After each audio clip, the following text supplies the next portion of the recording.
Okay guys, so now we will start another class of our coaching. Today I am starting phrasal verb or group verb. It is the second class of class Madhyamik. Okay guys, so don't be disappointed because Almighty God is definitely blesses us and He is standing behind us every time. So please don't give up your hope actually. তো আমরা আস্তে আস্তে এগিয়ে যাই এবং আমরা আমাদের পড়াটাকে continue করার চেষ্টা করি। ওকে, মনোবল ভাঙার চেষ্টা করো না এবং কনফিডেন্স হারাবে না। তো আজকে আমরা ফ্রেজাল ভার্বটা একটু শিখবো। ফ্রেজাল ভার্বে আগের দিনে আমরা ব্লো আউট পর্যন্ত লিখেছিলাম, আজকে তারপর থেকে আমরা শুরু করছি। Okay everyone, please take your pen and খাতা and now today you write down this date 10/6/2020 and now right start.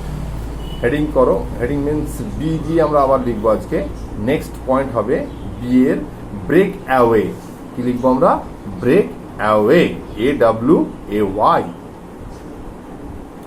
যার মেন ওয়ার্ডটা হবে ব্র্যাকেটের মধ্যে লিখে রাখো পাশে, get away. Get away, the convict broke away from the prison. Okay, gate away হচ্ছে ভেঙে যাওয়া, ভাঙিয়া বাহির হইয়া আসা, ভেঙে আসা।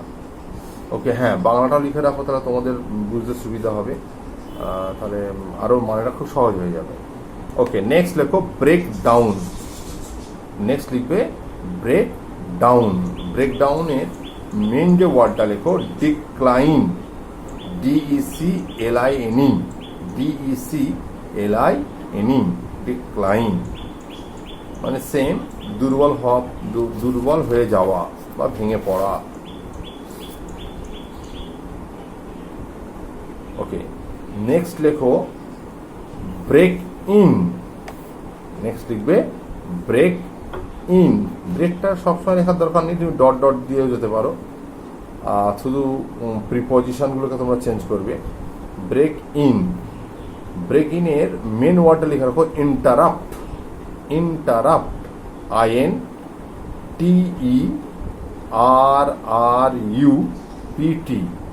ইন্টারাপ্ট। ইন্টারাপ্টের বাংলা লেখা বাধা দেওয়া। You should not break in our conversation, তার মানে তুমি বাধা দিতে পারো না আমাদের কথোপকথনে, বাধা দেওয়া হয়েছে। Break out. Break out, break out খুব খুব ইম্পর্টেন্ট, এগুলো পড়বে এরকম একটা চান্স আছে। ব্রেক আউটের ব্র্যাকেটে লিখে রাখো স্প্রেড সাডেনলি।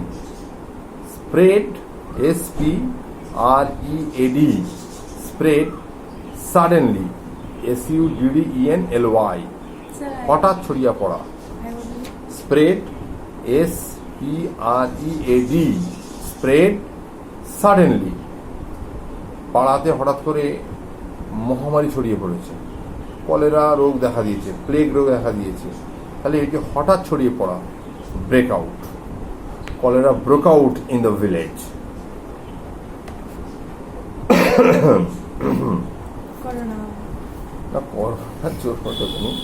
আচ্ছা, এবার লেখো ব্রেকআপ। ব্রেকআপ, ব্রেকআপ মানে তোমরা প্রায় শুনেছো, এই তোমার সঙ্গে আমার সম্পর্কটা ব্রেকআপ হয়ে গেল, যাও, অনেক সময় বলে না, ক্লোজ, বন্ধ হয়ে যাওয়া। আবার স্কুল ব্রেকস আপ অ্যাট 4 PM, আমাদের স্কুল 4টেই বন্ধ হয়ে যায় বা ছুটি হয়ে যায়, ব্রেকআপ।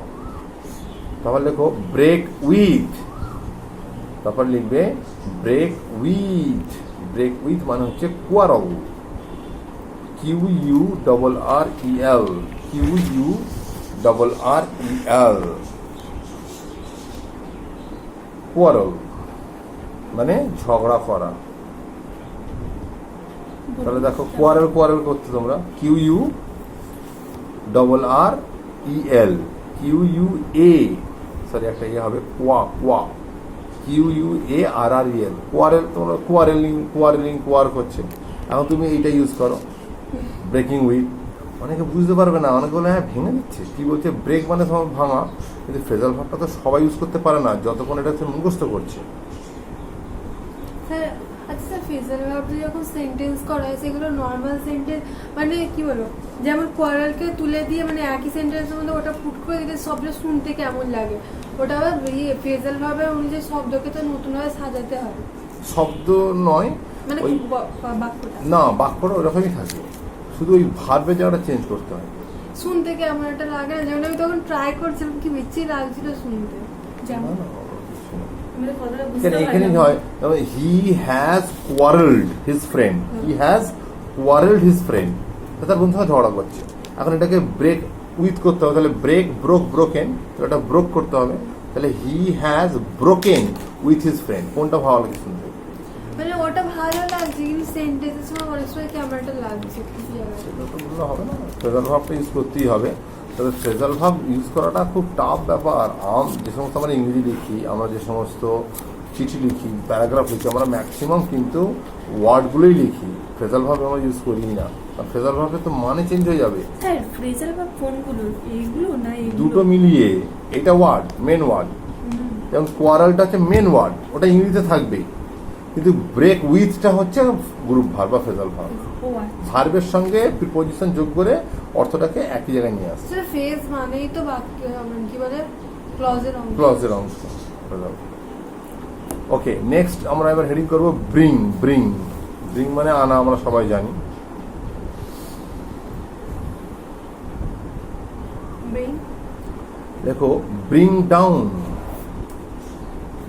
Bring down. ব্রিং ডাউনের মেন ওয়ার্ড লিখে রাখো রিডিউস, REDUCE, রিডিউস। রিডিউস মানে হচ্ছে নিম্নমুখী করা, রিডিউস মানে নিম্নমুখী করা, নিচের দিকে যাওয়া।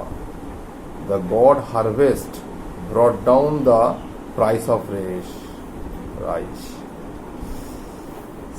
তারপরটা লেখো bring forth, bring forth, FORTH,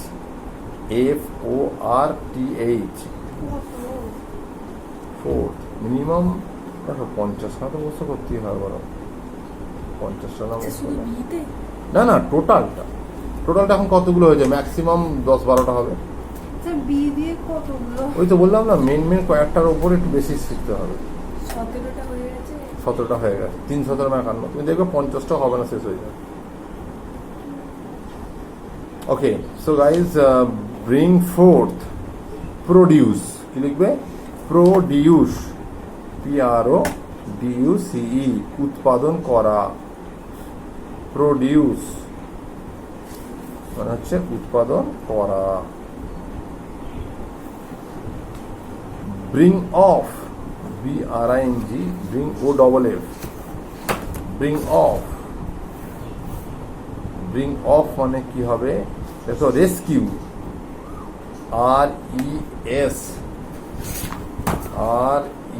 RESCUE, rescue, রক্ষা করা।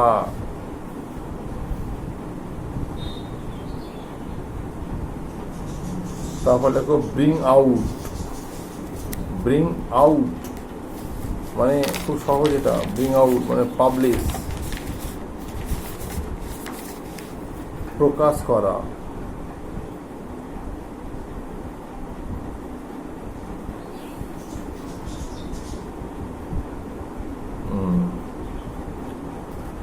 ব্রিং থ্রু, ব্রিং থ্রু মানে দেখো কিওর, আরোগ্য লাভ করা।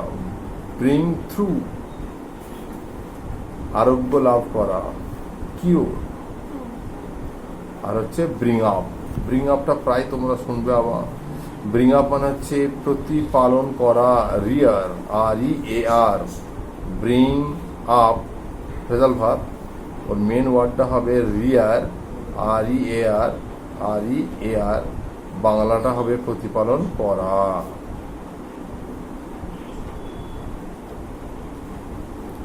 এইবার সি দিয়ে হবে, সিকে তোমরা হেডিং করে দাও। না না, এই সিটাকে আমরা কমপ্লিট করতে পারলে আমরা বেঁচে যাই। এখন সি এতে যা আছে আমাদের মাথা খারাপ করে দেবে, এই বি সিটা একটু বেশি। ওকে গাইস, সো আজকে আমরা বি পর্যন্ত কমপ্লিট করে ফেললাম।